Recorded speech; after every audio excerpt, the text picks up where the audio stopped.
प्रथम खबर पाण्यवाही जहाजर रूसर आक्रमण 4 भारतीय नाविक मृत्यु। यूक्रेन यूड्रास बंदरରୁ ଯାତ୍ରା ଆରମ୍ଭ କରିଥିବା ଏକ ପାଣ୍ୟବାହୀ ଜାହାଜ ଏମ୍‌ଭି ଗୋଲ୍ଡେନ୍ ଲିଓ ଉପରେ ହୋଇଥିବା ଷଡ଼ଯନ୍ତ୍ର କ୍ଷେପଣାସ୍ତ୍ର ଆକ୍ରମଣରେ 4 ଜଣ ଭାରତୀୟ ନାବିକଙ୍କ ମୃତ୍ୟୁ ହୋଇଛି ଓ ଜଣେ ଭାରତୀୟ ଗୁରୁତର ଆହତ ହୋଇଛନ୍ତି। ଆହତ ଭାରତୀୟ ଏବେ ହସ୍ପିଟାଲରେ ଚିକିତ୍ସିତ ହେଉଛନ୍ତି। ଗିନି ବିସାଉର ପତାକାଧାରୀ ଏହି ମାଲବାହୀ ଜାହାଜରେ ସମୁଦାୟ 17 ଜଣ ନାବିକ ଥିଲେ, ଯେଉଁଥିରେ 5 ଜଣ ଭାରତୀୟ ସାମିଲ ଥିଲେ। ଜୁଲାଇ 19 ସନ୍ଧ୍ୟାରେ ଜାହାଜଟି ଓଡ୍ରାସ ବନ୍ଦରରୁ ବାହାରିବା ସମୟରେ ଏହା ଉପରେ ଆକ୍ରମଣ ହୋଇଥିଲା।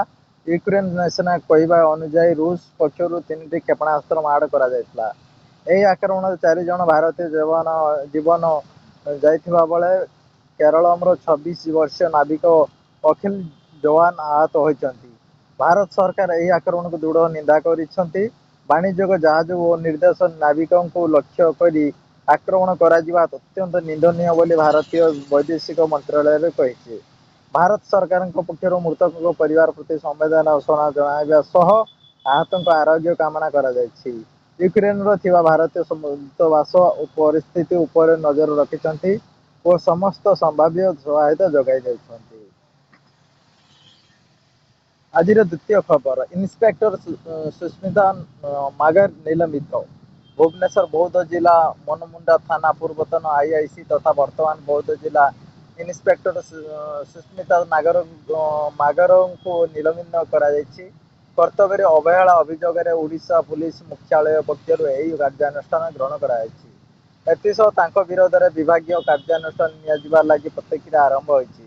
ଇନ୍ସପେକ୍ଟର ସୁସ୍ମିତା ଗଞ୍ଜେଇ ମାଫିଆଙ୍କୁ ସହାୟତା କରିବା ଏବଂ ସରକାରୀ ପଦର ଦୁରୁପଯୋଗ କରିବା ଅଭିଯୋଗରେ ତାଙ୍କୁ ପୁଲିସ ମହାନିର୍ଦ୍ଦେଶକ ଡିଜିପିଙ୍କ ଦ୍ୱାରା ନିଲମ୍ବିତ କରାଯାଇଛି।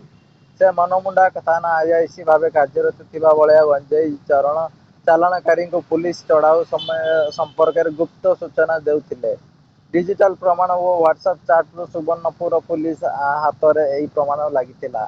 ନିଲମ୍ବନ ସମୟରେ ସେ ବ୍ରହ୍ମପୁର ଆଇଜିଓଙ୍କ ନିୟନ୍ତ୍ରଣରେ ରହିବେ ବୋଲି ନିର୍ଦ୍ଦେଶନାମା ରହିଛି। ନେକ୍ସଟ ସମ୍ବାଦ ହେଉଛି ବଢ଼ିବ 5 ଏମ୍‌ବିବିଏସ୍ ସିଟ୍।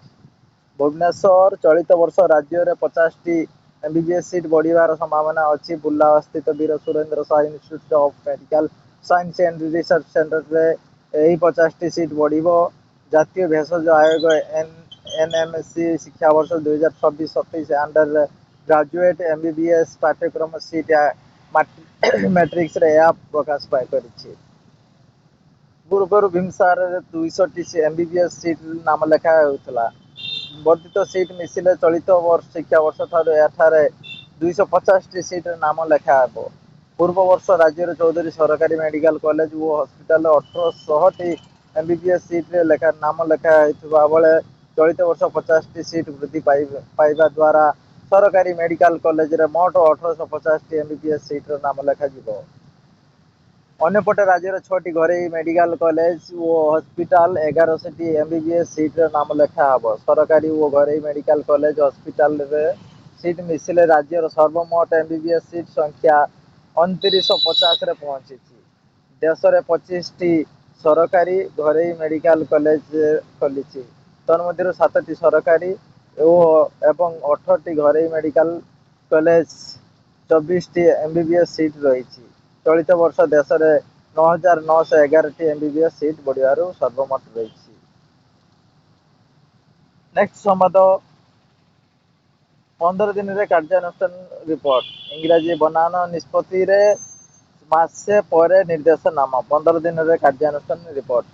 ରାଜ୍ୟରେ ଜିଲ୍ଲା, ଉପଖଣ୍ଡ, ତହସିଲ, ବ୍ଲକ ଏବଂ ସହରାଞ୍ଚଳ ନାମର ସଂଶୋଧିତ ଇଂରାଜୀ ବନାନକୁ ସମସ୍ତ ସରକାରୀ କାର୍ଯ୍ୟରେ ତୁରନ୍ତ କାର୍ଯ୍ୟକାରୀ କରିବାକୁ ରାଜସ୍ୱ ଓ ବିପର୍ଯ୍ୟୟ ପରିଚାଳନା ବିଭାଗ ପକ୍ଷରୁ ସମସ୍ତ ଜିଲ୍ଲାପାଳଙ୍କୁ ନିର୍ଦ୍ଦେଶ ଦିଆଯାଇଛି। ଏ ସଂକ୍ରାନ୍ତରେ ରାଜସ୍ୱ ଓ ବିପର୍ଯ୍ୟୟ ପରିଚାଳନା ବିଭାଗର ଅତିରିକ୍ତ ମୁଖ୍ୟ ସଚିବ ଡକ୍ଟର ଅରବିନ୍ଦ ପାଢ଼ୀ ସମସ୍ତ ଜିଲ୍ଲାପାଳଙ୍କୁ ଚିଠି ଲେଖି ନିର୍ଦ୍ଦେଶ ଜାରି କରିଛନ୍ତି।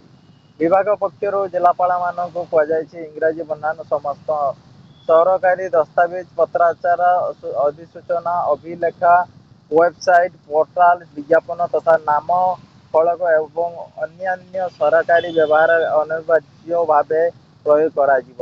ଜିଲ୍ଲା ସ୍ତରରେ ସମସ୍ତ ସରକାରୀ କାର୍ଯ୍ୟାଳୟ ସ୍ଥାନୀୟ ସଂସ୍ଥା ଓ ସମ୍ପୃକ୍ତ କାର୍ଯ୍ୟ ଅନୁଷ୍ଠାନଗୁଡ଼ିକ ଏହି ସଂଶୋଧିତ ବନାନ ସମ୍ପୂର୍ଣ୍ଣ ବ୍ୟବହାର ସୁନିଶ୍ଚିତ କରିବାକୁ ଆବଶ୍ୟକ ପଦକ୍ଷେପ ଗ୍ରହଣ କରିବା ପାଇଁ କୁହାଯାଇଛି।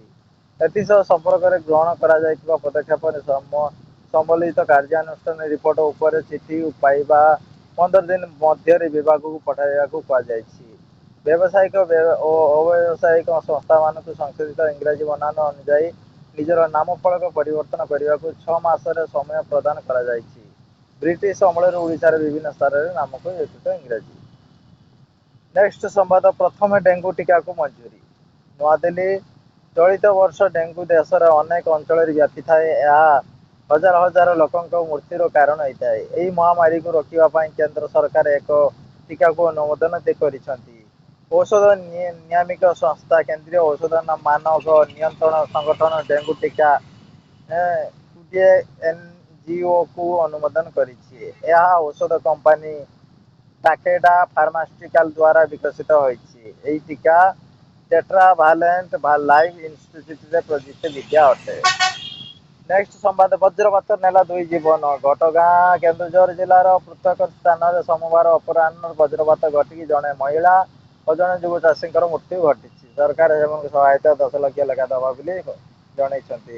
ଜୟ ଜଗନ୍ନାଥ। ସେଥିପାଇଁ ଦେଖନ୍ତୁ, ଲାଇକ୍ କରନ୍ତୁ, ସେୟାର କରନ୍ତୁ, ସବସ୍କ୍ରାଇବ କରନ୍ତୁ।